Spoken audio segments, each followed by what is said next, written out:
누군가 당신을 대놓고 싫어할 때 마음 한켠이 저릿하게 무너집니다. 화가 나고 억울하고 도대체 왜 그러는지 모르겠고 그의 말 한마디, 눈빛 하나에도 하루가 통째로 망가진 것 같죠? 그럴 때 떠오르는 사람, 어쩌면 소크라테스일지 모릅니다. 그는 언제나 상대에게 질문했습니다. 당신이 그렇게 말하는 이유는 무엇인가요? 이 말에는 판단도 분노도 없습니다. 그저 듣겠다는 자세만 있을 뿐이죠. 그렇다고 참으란 말은 아닙니다. 억지로 이해하라는 말도 아닙니다.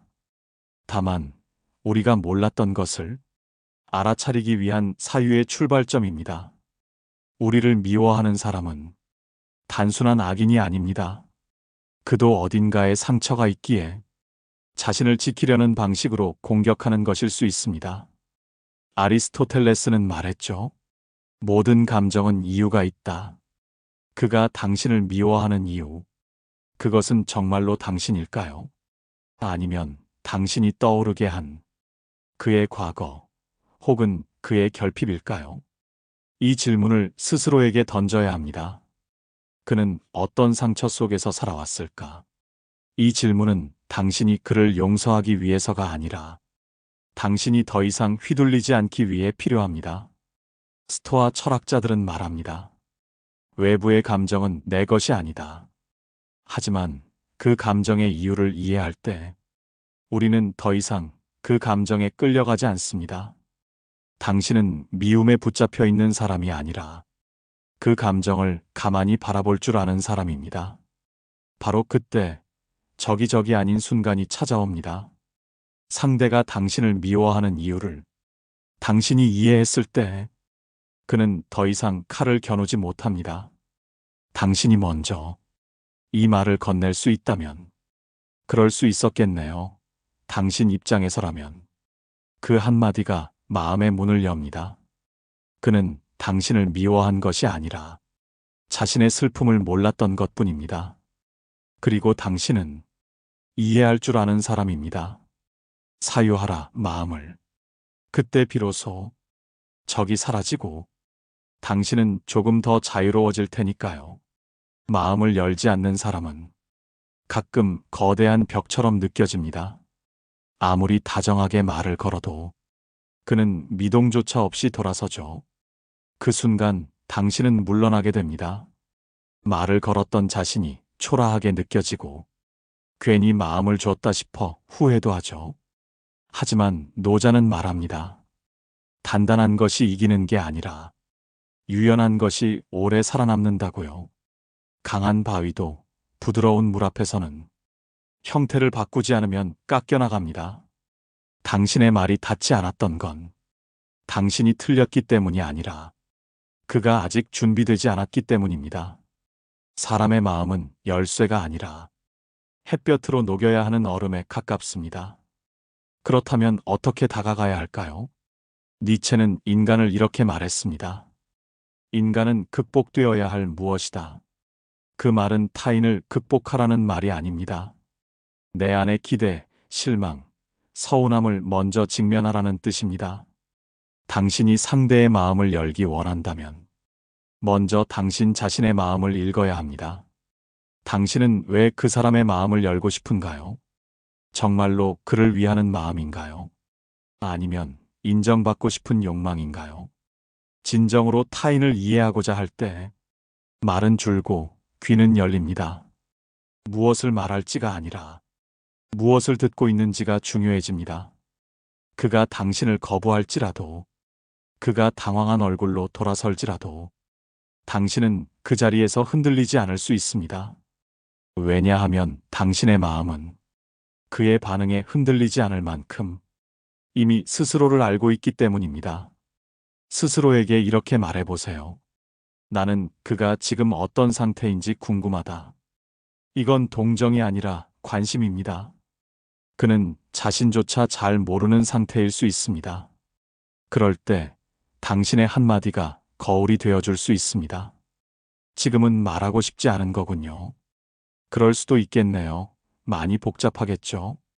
이런 말은 방어를 풀고 서서히 마음의 벽에 균열을 냅니다. 그 벽을 부수려 하지 마세요. 단지 옆에 앉아주기만 해도 충분합니다. 그러다 보면 당신이 떠난 자리에서 그가 조심스레 마음을 열 때가 있습니다. 그건 당신의 말이 아니라 당신의 존재 방식이 만든 변화입니다. 사유하라.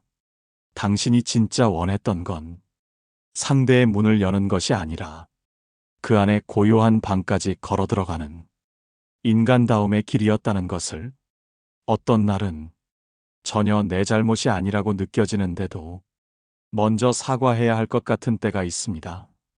속은 부글부글 끓고 이건 억울하다는 마음이 먼저 드는데 그래도 자꾸 그 한마디가 맴돌죠. 내가 먼저 말 걸어야 하나. 스토아의 철학자들은 감정에 휘둘리지 말라고 말했지만 그들은 감정을 없애라고 한 적은 없습니다. 오히려 그 감정이 올라오는 이유를 보라고 했습니다.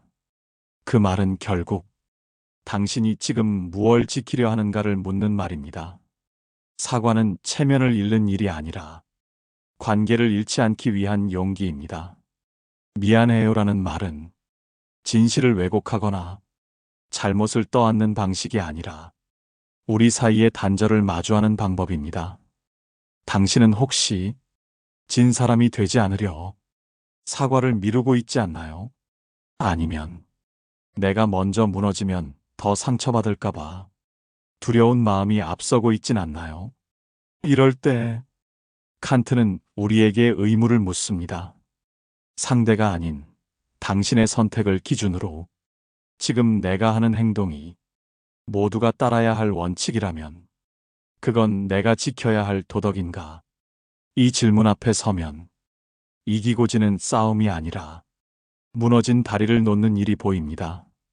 당신이 먼저 사과한다면 그건 약해서가 아니라 가장 큰 다리를 놓을 수 있는 사람이라는 뜻입니다.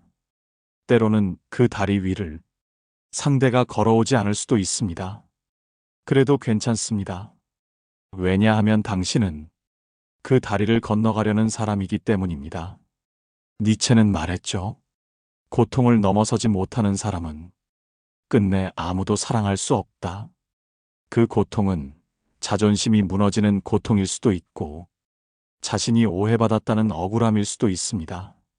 하지만 그걸 넘어 그럼에도 불구하고 사람을 선택하는 용기를 낼 수 있다면 당신은 이미 관계의 주도권을 쥔 사람입니다. 그것은 힘의 주도권이 아니라 마음을 움직이는 힘입니다. 사유하라. 상처받지 않기 위한 침묵보다 상처를 감수하더라도 관계를 지키려는 말 한마디가 얼마나 귀한 것인지 당신은 분명 좋은 마음으로 다가갔습니다. 한마디 말에도 조심했고 표정 하나에도 정성을 담았죠. 그런데도 그는 당신을 오해하고 상처를 주고 심지어는 적대감을 드러내기까지 했습니다. 그럴 땐 마음이 허물어집니다. 진심이 왜곡당할 때의 고통은 거절보다 더 깊죠. 그는 왜 그렇게까지 차갑게 말해야 했을까요? 나는 도대체 무엇을 잘못한 걸까요? 아무도 답해주지 않을 이 질문에 고대 철학자들은 조용히 귀 기울입니다. 소크라테스는 이렇게 말하죠. 당신의 말이 아니라 상대가 들을 준비가 되었는지를 보라. 그는 지금 당신의 진심을 받아들일 만큼 안정된 마음 상태일까요? 혹은 당신이 건넨 그 말이 그의 오래된 상처를 건드린 건 아닐까요? 진심은 때때로 칼보다 날카롭습니다. 왜냐하면 진심에는 힘이 실려 있으니까요. 그리고 그 힘은 받아들일 준비가 되지 않은 사람에겐 위협처럼 느껴지기도 합니다. 그렇다고 해서 당신의 마음이 틀렸다는 건 아닙니다. 다만 그 마음을 어떻게 건네는지가 관계의 향방을 바꿀 수 있다는 뜻입니다. 아리스토텔레스는 적절함을 중시했습니다. 용기도 지나치면 무모함이 되고 자비도 지나치면 굴욕이 된다고요. 당신의 진심도 적절한 때, 적절한 방식으로 건네져야만 합니다. 그가 당신의 진심을 몰랐던 건 그가 나쁜 사람이라서가 아니라 그의 마음이 아직 그 말을 받아들일 수 없었기 때문일 수도 있습니다. 그리고 또 하나, 당신은 정말로 진심을 건넨 걸까요? 아니면 기대와 인정, 혹은 어떤 반응을 바라는 전달된 감정이었을까요? 진심은 받아들이지 않아도 여전히 진심인 것, 반응이 없어도 무시당해도 그 마음 자체가 변하지 않는 것, 그것이 철학자들이 말하는 자기 내면의 안정성입니다. 스토아의 현자는 말합니다. 진실한 마음은 상대가 아니라 나 스스로에게 가장 먼저 가닿아야 한다. 당신이 그 진심을 품고 있는 이상 그 마음은 왜곡되지 않습니다. 당신은 정말 많은 노력을 했습니다. 기회도 줬고 기다리기도 했습니다. 말로 표현하고 침묵으로 견디며 그 사람을 이해하려 했죠. 하지만 그는 조금도 변하지 않았습니다. 심지어는 당신의 마음을 이용하거나 당신의 선의를 당연하게 여기기까지 했습니다. 그럴 땐 이런 생각이 들죠. 내가 뭘 더 어떻게 해야 하나요? 정말 그 사람은 바뀔 수 없는 걸까요? 노자는 말합니다. 흐르는 물은 모든 것을 깎지만 억지로 깎지는 않는다고요. 그는 그렇게 강요 없이 변화가 일어나는 흐름을 강조했습니다. 모든 사람은 자기만의 리듬과 시간표가 있습니다. 그리고 어떤 이들은 스스로 고통을 겪기 전까지 절대로 자신의 패턴을 돌아보지 않습니다. 그러니 당신이 아무리 노력해도 그가 준비되지 않았다면 그 변화는 오지 않습니다. 아리스토텔레스는 덕성을 습관이라 했지만 습관은 자신이 고치고자 할 때만 비로소 가능해집니다. 철학자들은 공통적으로 말합니다. 다른 사람을 바꾸려 하지 말고 스스로의 태도를 돌아보라고요. 왜냐하면 관계는 둘이 만드는 것이지만 그 안에서 내가 통제할 수 있는 것은 오직 나뿐이기 때문입니다. 그가 바뀌지 않는다고 해서 당신의 노력이 무의미한 것은 아닙니다. 당신은 관계 안에서 최선을 다한 사람입니다. 그 노력은 이미 당신의 삶을 단단하게 만든 자양분이 되어 있습니다. 그리고 때로는 그의 변화보다 당신의 결심이 더 중요할 수 있습니다. 나는 더 이상 이 사람의 반복되는 상처 속에 머물지 않겠다. 이 선언은 누군가를 버리는 것이 아니라 스스로를 지켜내는 것입니다. 스토아 철학은 말합니다. 감정에 흔들리는 것이 약한 게 아니라 그 흔들림 속에서도 자신의 중심을 지키려는 태도가 강함이라고요. 그가 바뀌지 않는다면 그건 당신 탓이 아닙니다. 그의 내면이 아직 준비되지 않았다는 뜻이고 당신은 이제 그와 같은 자리에 서 있지 않다는 의미입니다. 처음엔 작은 부탁이었습니다. 그는 당신의 친절함을 고마워했고 당신도 그 고마움에 기꺼이 마음을 내주었죠. 그런데 언제부턴가 그의 요청은 당연한 일이 되었고 감사는 사라졌으며 당신이 거절하려 하면 그는 서운해하거나 불편한 기색을 드러냈습니다. 그때부터 의문이 생깁니다. 이 사람, 나를 진심으로 대하고 있는 걸까? 혹시 그냥 편리한 사람으로 보는 건 아닐까? 니체는 말했습니다. 사람은 자기가 원하는 대로 남을 해석한다. 그가 당신을 이용한다면 그건 그가 스스로를 어떤 존재로 여기느냐와도 연결됩니다. 그는 늘 부족한 사람으로 느끼며 남의 에너지로 자신을 유지하려는 습관이 있을 수도 있습니다. 그렇다면 당신은 왜 계속 그의 요구를 받아준 걸까요? 친절해서일 수도 있고 관계를 잃고 싶지 않아서일 수도 있고 무엇보다 거절하면 나쁜 사람이 될까봐 그 불편함이 더 커서였을지도 모릅니다. 스토아 철학자들은 말합니다. 어떤 관계든 그것이 내 본성을 해치고 있다면 그 순간 멈추어야 한다고요. 관계는 주는 것과 받는 것의 조율이지. 한 사람이 계속 비워내는 고행이 되어선 안 됩니다. 상대가 당신의 경계를 존중하지 않는다면 그건 당신이 무너졌기 때문이 아니라 당신이 아직 선을 분명히 그지 않았기 때문일 수 있습니다. 경계는 벽이 아닙니다. 그건 나를 보호하면서도 상대를 존중하는 방법입니다. 그에게 이렇게 말할 수 있어야 합니다. 나는 당신을 돕고 싶지만 그게 나를 해치지 않는 선에서입니다. 이 한마디는 상대를 거절하는 말이 아니라 당신 자신과의 약속입니다. 그리고 그가 그 약속을 불편해한다면 그건 그가 이제까지 당신의 헌신 위에 안주하고 있었다는 증거일 뿐입니다. 칸트는 인간을 목적 그 자체로 대하라고 했습니다. 누구도 수단이 되어선 안 된다고요. 당신 역시 누군가의 필요를 채우기 위한 존재가 아니라 스스로의 의지로 살아가는 주체입니다. 당신은 정직하게 말했습니다. 감추지 않았고 둘러대지도 않았습니다. 기대와 두려움 사이에서 용기 내어 다가갔죠. 하지만 상대는 그 마음을 흘려보내거나 의도적으로 무시하거나 때로는 전혀 엉뚱한 방향으로 받아들이기도 했습니다. 그럴 때 묻고 싶어집니다. 진심이 이렇게도 무력할 수 있을까? 내가 뭔가 잘못 말한 걸까? 소크라테스는 우리가 진리에 다가가려면 먼저 상대의 무지를 인정하게 만들어야 한다고 했습니다. 하지만 현실에서 누군가에게 당신이 잘못 알고 있어요 라고 말하는 순간 그는 마음의 문을 닫아버리곤 합니다. 그가 당신의 말을 듣지 않는 이유는 그가 당신을 싫어해서가 아니라 그 말이 그의 내면을 흔들기 때문일 수 있습니다. 자신의 믿음이 무너질까봐, 자신의 과거를 돌아봐야 할까봐, 그 불안 앞에서 그는 방어를 선택합니다.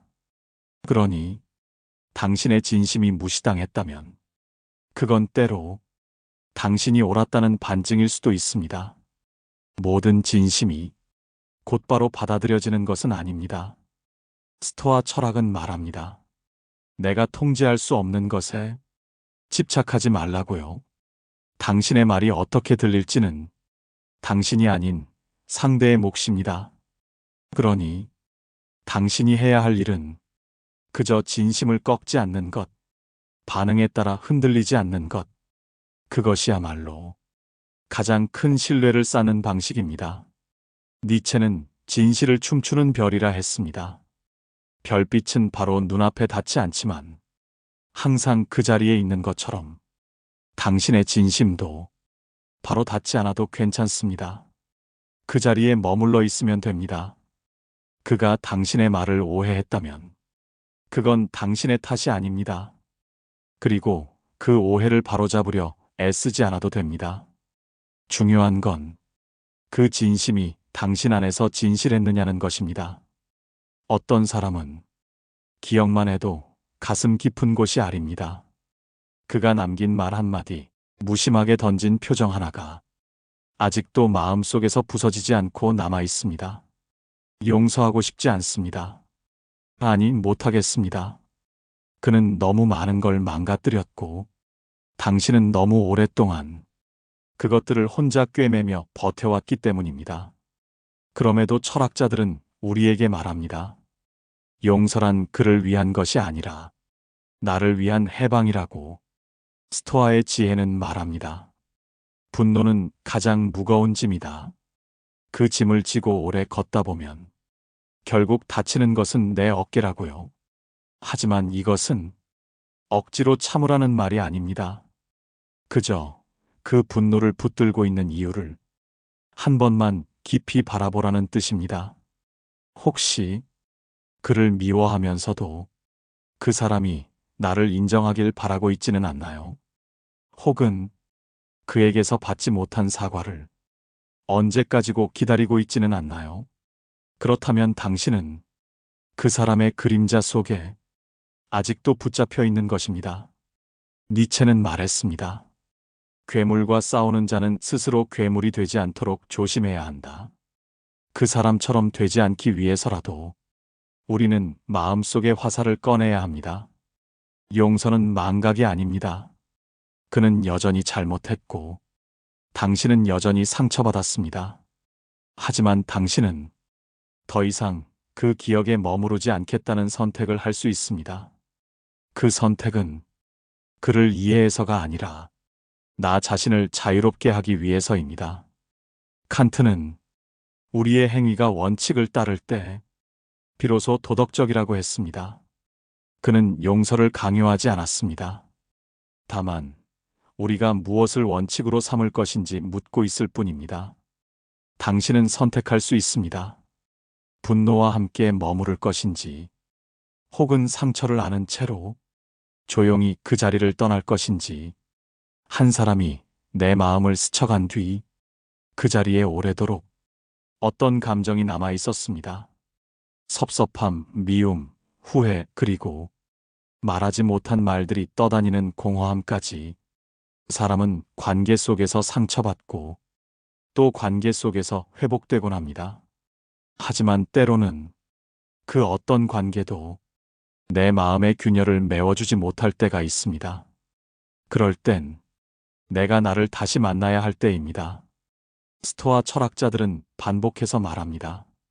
외부는 내가 어찌할 수 없는 영역이고 오직 내 안을 들여다보는 일만이 진정한 자유를 향한 길이라고요. 그가 왜 그런 말을 했는지, 왜 그런 행동을 했는지 끝없이 곱씹다 보면 결국 그 질문은 나는 왜 그렇게까지 상처받았을까로 향하게 됩니다. 그 질문은 당신이 약해서가 아니라 당신이 깊이 사랑했기 때문입니다. 진심으로 기대했고 그 관계가 의미 있기를 바랐기 때문입니다.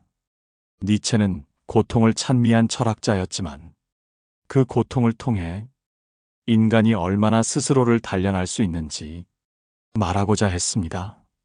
당신이 지금 겪고 있는 이 감정은 그저 시간이 지나면 잊혀질 일이 아니라 오히려 지금 이 순간 당신 자신을 알아가는 가장 깊은 통로일 수 있습니다.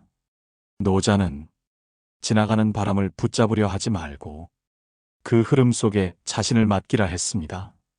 상처도 그렇습니다. 붙잡고 있으면 고여 썩고 흘려보내면 언젠가 멀어집니다. 회복은 어떤 특별한 말이나 타인의 사과로 오는 것이 아닙니다. 조용한 산책, 혼자 마시는 차 한 잔, 마음속으로 반복하는 말 한마디. 그럴 수도 있었지. 이 말은 그를 위한 변명이 아니라 나 자신을 위로하는 방식입니다. 당신은 지금도 조금씩 회복 중입니다. 그걸 모르고 있을 뿐. 오늘 아침 조금 더 숨이 쉬어졌다면 그건 당신이 견디고 있다는 증거입니다. 이해한다는 말은 가장 쉽게 말할 수 있는 위로이지만 가장 어렵게 도달할 수 있는 진심입니다. 사람은 누구나 자기 입장에서 말하고 자기 감정의 언어로 세상을 봅니다. 그 안에서 다른 이의 고통을 짐작한다는 건 말처럼 단순하지 않습니다. 소크라테스는 말했습니다. 나는 단지 내가 모른다는 것을 안다. 그는 이 말을 모든 대화의 출발점으로 삼았습니다. 상대에 대해 다 안다고 착각하는 순간 우리는 이미 그 사람을 놓치고 있다는 뜻입니다. 이해는 상대를 꿰뚫어 보는 일이 아니라 그 앞에서 나의 잣대를 내려놓는 일입니다. 그 사람이 왜 그런 말을 했는지, 왜 그런 표정을 지었는지, 왜 그렇게 행동했는지 완벽하게 알 수는 없습니다. 하지만 우리가 할 수 있는 건 그럴 수도 있겠구나라고 조용히 마음 안에서 말해보는 것입니다. 아리스토텔레스는 사람은 이성적인 존재인 동시에 관계적 존재라고 했습니다.